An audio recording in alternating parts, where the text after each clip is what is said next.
You're going to start the applause if that's okay, and you make him feel welcome. It's the last night of the evening. Go on, Steph.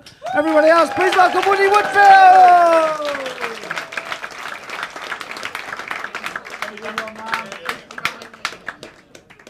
How we doing? You okay? I'm Woody. I'm from Brum, Birmingham. That's Birmingham. That's for those of you that don't know. That's about 9 speed restrictions. Mind you, the Highways Agency have got it sorted. Big signs, workforce in the road, slow.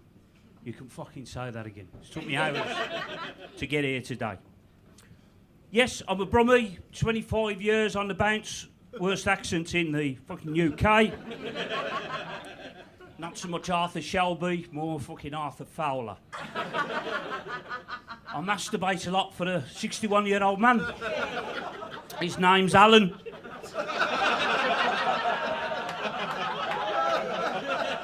He lost both his arms in the Falklands. But I like to do my bit for help the heroes.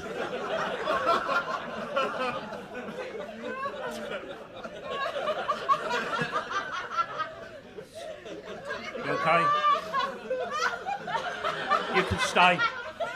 You can stay. Yeah, it's been a funny old life, been a long old life. If you sort of, the previous little Danny that was on, if you just imagine sort of 40, 50 years on, there I am. You know what I mean? Bit of fucking time travel in the room. He knows what's coming. I've already spoken to him. It's not good. But yeah, I come from Birmingham. I'm not a typical Brummie. I knew both my parents. They were married. I don't have a fucking Irish nan. But I have been on a shit haven holiday to Western Supermare. Now, if ever there was a fucking play on words, super fucking wasn't one of them, was it? To be fair. Growing up as a kid, it was sort of, everybody sort of says, oh, where we live it was rough, where we live it was rough. The place that I moved to was a place called, well, my dad thought it was a sexually transmitted disease. It's called Acox Green. But it was a choice of moving from Acox Green or a place in Stourbridge called Bell End.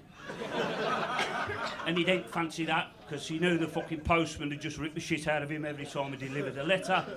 Harry Woodfield, fucking Bell End, Stourbridge, you know what I mean? It didn't really go.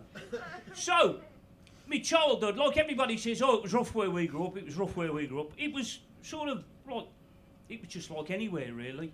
You sort of, when you were a kid, it's not like the shit we got today with people getting stabbed and all that bollocks. You had to, like, fight. And you had to have a row. And it wasn't this postcode thing, it was just somebody wanted to fight, you had a fight. The only problem was that if you fought and lost, you got bummed.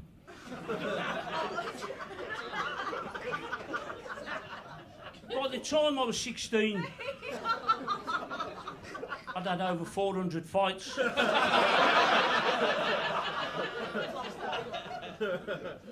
My win record was 400, won none, drew none, but ended up with an arse like a fucking blood orange. Which, as I've grown older, has turned into like a fucking bonobo monkey.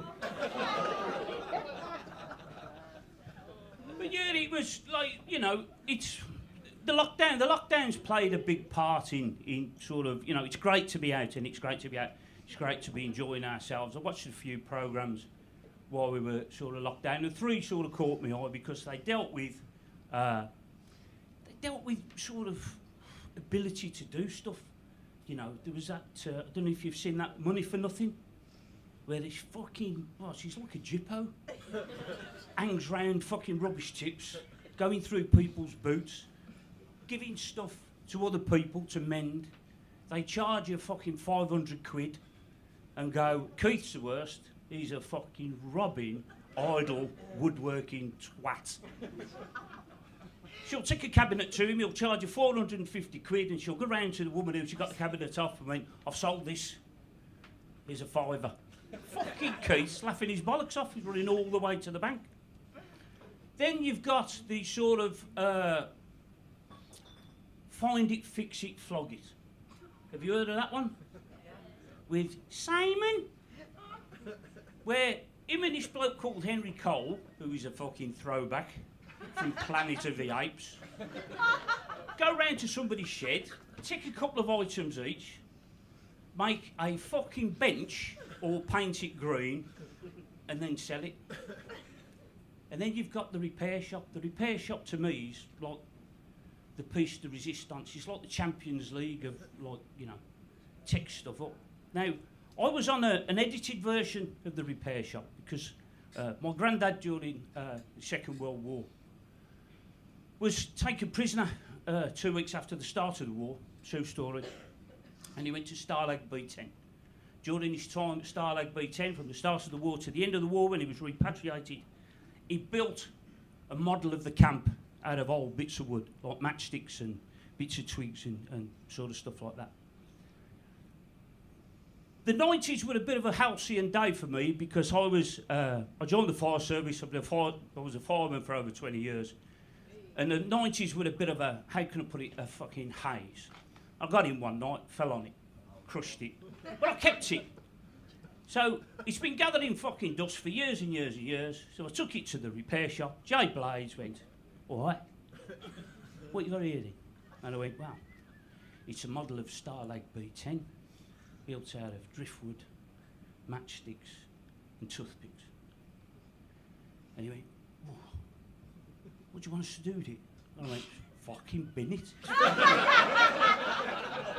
Fucking rubbish. Absolute fucking been cluttering our fucking house for years. I can see there's some youthful people in the audience, the future of this country. Have you got a mentor? Have you got somebody that sort of tells you how things are and all that kind of stuff? Not really, no. No? Okay. I had my granddad. My granddad fought in the war. Well, he didn't. Well, he did for 2 weeks. But my granddad was one of these blokes, always, you know, we've just had this baking hot summer. He always wore a shirt and tie and a fucking waistcoat and a vest and a jumper. More often than not, a jacket and a fucking overcoat. 40 degrees. He'd still be there, sweating like a fucking Bombay moneylender. Okay? Now,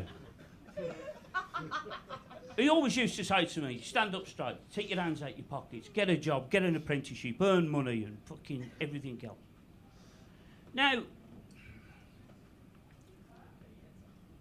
I love my granddad because he fought for the country and he fought so that I could have the freedom of free speech, which I've got today. But fuck me, it goes on. It goes on, stand up straight, take your hands out your pockets and fucking blah, blah, blah. So I said to him one day, for fuck's sake, Grandad, tell me something I don't know. And he said, your nan's flange can take my whole fist.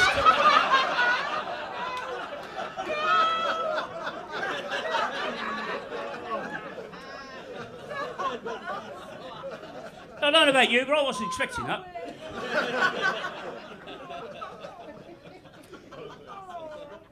Now, again, like I say, I've been watching a bit of telly. We've just got into a programme that's in its 7th series at the moment called Shetland. Yeah? Like it? You like that? In its 7th series. Right, I don't know whether you know this, but the entire fucking population of Shetland is smaller than a fucking average home gate of West Bromwich Albion Football Club in the fucking Championship. Less than 20,000, well, 22,000 people, right? 7 series, 7 years this has been going on for. The fuck have I got 7 series out? I don't know what it's like round your end, but round our end, if anybody fucking robbed anything, broke into anything, did anything, hurt anybody, it was one of fucking 3 families, the Buckleys, the Thomases or the McNallys, you know what I mean? fucking dark is that Shetland? Is it all fucking witness protection or mafia or fucking whatever? Because surely, if something happens, somebody gets murdered, they'll go, it's fucking you. Or it's you. Mind you, fucking size of him. If I caught him in bed with my missus, I'd fucking tuck him in.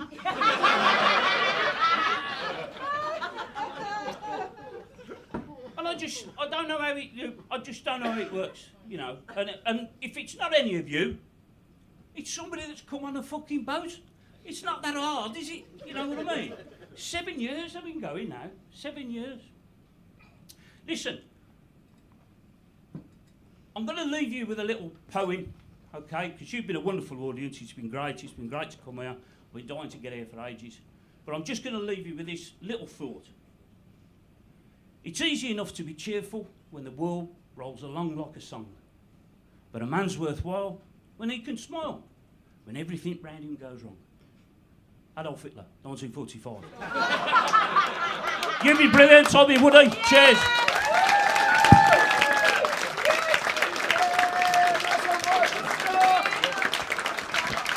Woodfield, everybody!